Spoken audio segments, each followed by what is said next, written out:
By TEL, and today we're reviewing the 2015 Volkswagen Golf. Now it might not look like it, but this Golf is completely redesigned for 2015. It's based on a new architecture that's shared with Audi. In fact, under the skin, the Golf and the Audi A3 have a lot of parts in common. Of course, the Golf's not quite as sporty, it's not quite as luxurious, it's not quite as technologically sophisticated, and it's not quite as stylish as its Audi cousin. But that doesn't mean it's not one terrific small car. Let's take a closer look at the 2015 Golf and find out why. I know, this Golf looks just like every Golf to come before it. Believe it or not, the 2015 model is completely redesigned, and if you look closely, what you're going to see is much greater attention to detail and a lot more creases and sharp edges on the car. Take, for example, this hood line. It starts right here at the base of the grille, runs right up into the A-pillar, really nice detail on the vehicle. My test car is blue silk metallic. If you like this color, then you'll know what to look for on the Volkswagen website. It's also the SEL trim level, which means you can get a lighting package, bi-xenon headlights, LED running lights, and an adaptive front lighting system. The headlights swivel a little bit in corners to help you see better in turns in the dark. SEL models also come with these gorgeous 18-inch wheels. Now, I love this design. It's easy to clean of brake dust, and believe it or not, these 225/40R Teen Pirelli P0 Nero all-season tires are production spec. I thought for some reason that Volkswagen may have thrown a set of aftermarket tires on this car to make it handle better, but no, you get those right off the showroom floor. Now if you come around back, here's one of my favorite details on the car. It's the gas door. Now why is that? Look at the symmetry here.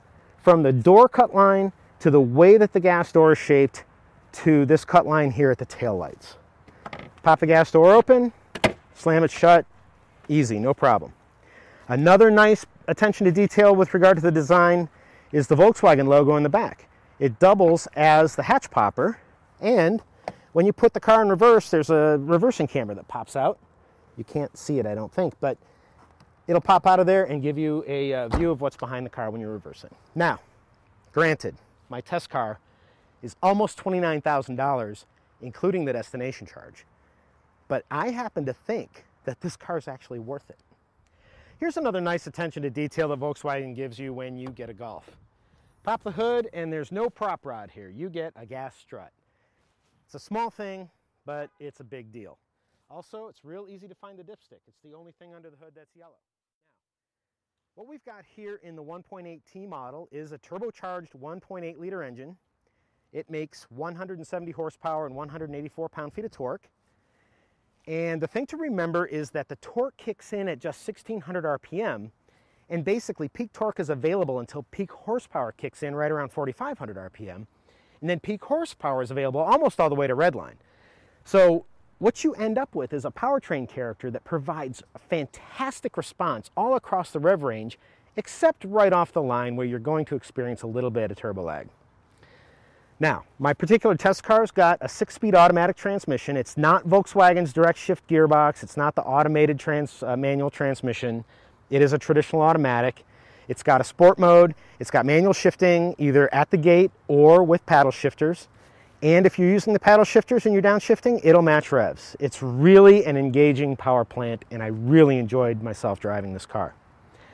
Now, during my testing, I got 26.2 miles per gallon on average. That's a little bit lower than what the EPA says I should be getting with the car, but I drove it in sport mode a lot, and I wasn't afraid to thrash it. It's so much fun to drive. Now, Volkswagen makes a big deal of telling automotive journalists like me that this car's 16.5 cubic foot trunk is bigger than what you find in most midsize sedans. Now, that may be true. As you can see, I fit my wife's beautiful blue suitcase in here, my compact folding stroller, and my camera bag.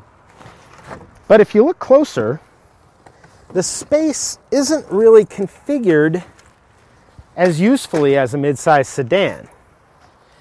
And the problem is that I can't put this in lengthwise unless I squeeze it right here at the center. And there's no way my compact folding stroller is going to fit in there wheels first.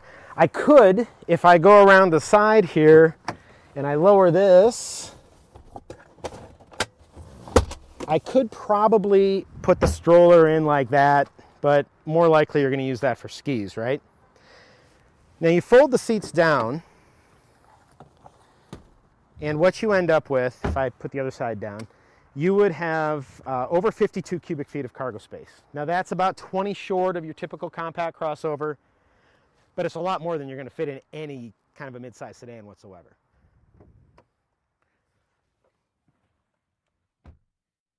Now, even though the Golf's a compact car, I fit back here pretty well.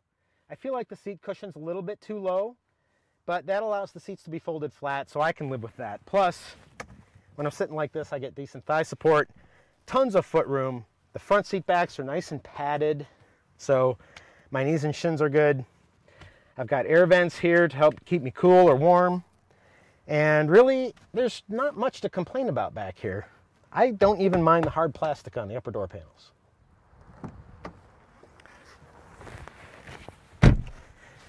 Now, if you can, you're going to want to grab one of the Golf's front seats because they are exceptionally comfortable. Volkswagen calls these sport comfort seats. They've got decent side bolstering.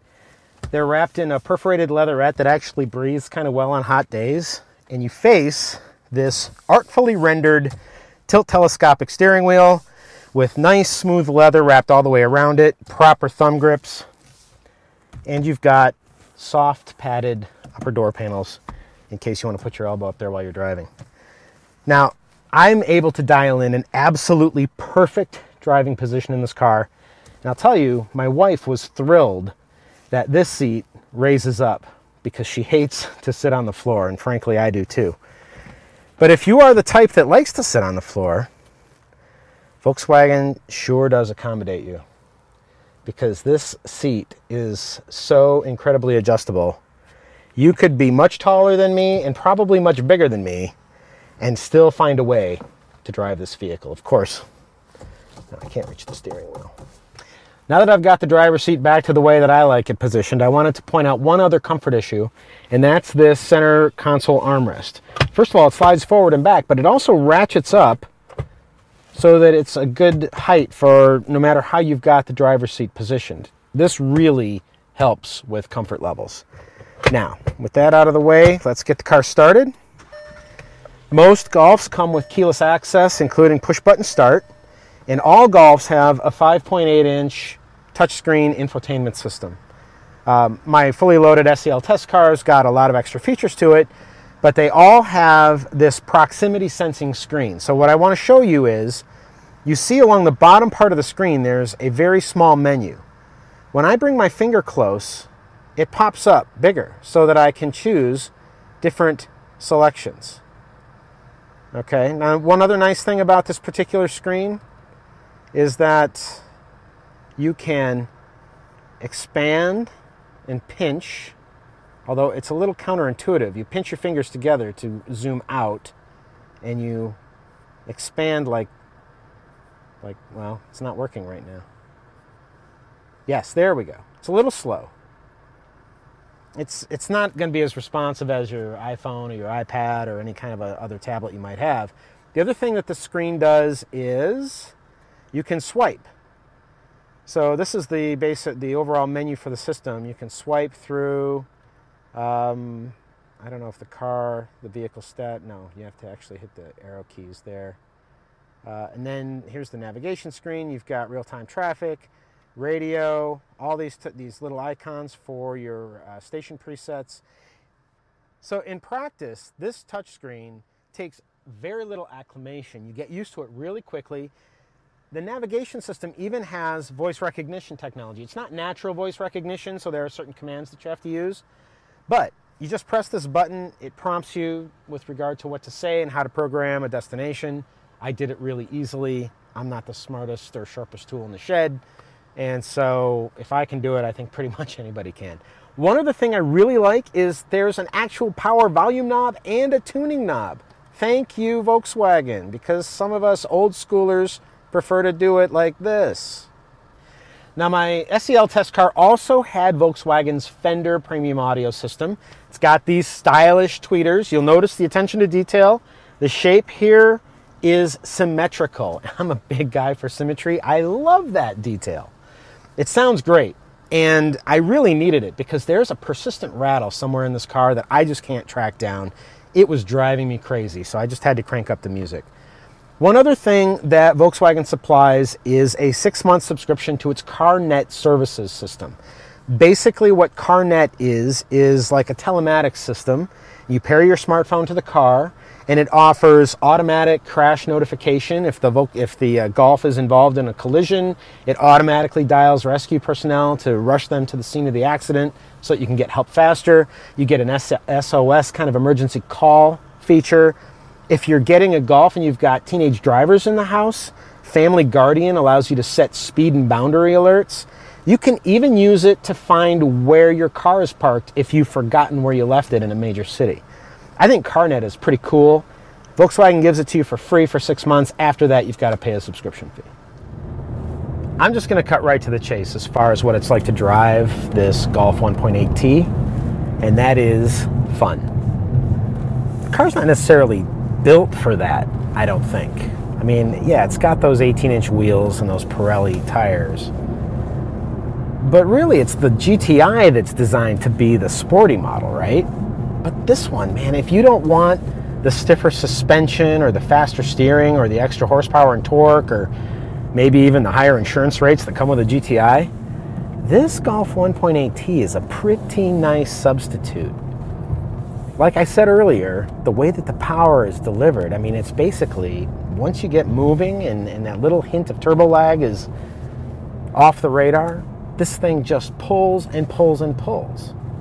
And the steering and the brakes, I mean, Volkswagens used to have kind of a funky brake pedal feel. And this one doesn't at all. And it's super responsive. The steering is quick, right off center. It's electric, but it feels completely natural.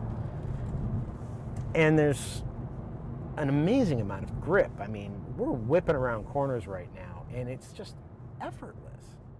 I really don't see why anybody would necessarily need the GTI. Now, I haven't driven it, okay? So maybe I don't know what the heck I'm talking about. But I'll say that the more compliant suspension here, maybe the lower horsepower, the better fuel economy, possibly the lower insurance rating, I'm thinking I might just go with this particular version of the Golf instead of a GTI. Now that I've spent a week and more than 400 miles hauling my family all over Southern California in the redesigned 2015 Golf, I'm ready to recommend this car. And it's not just because it's fun to drive and I'm a guy who likes fun to drive cars.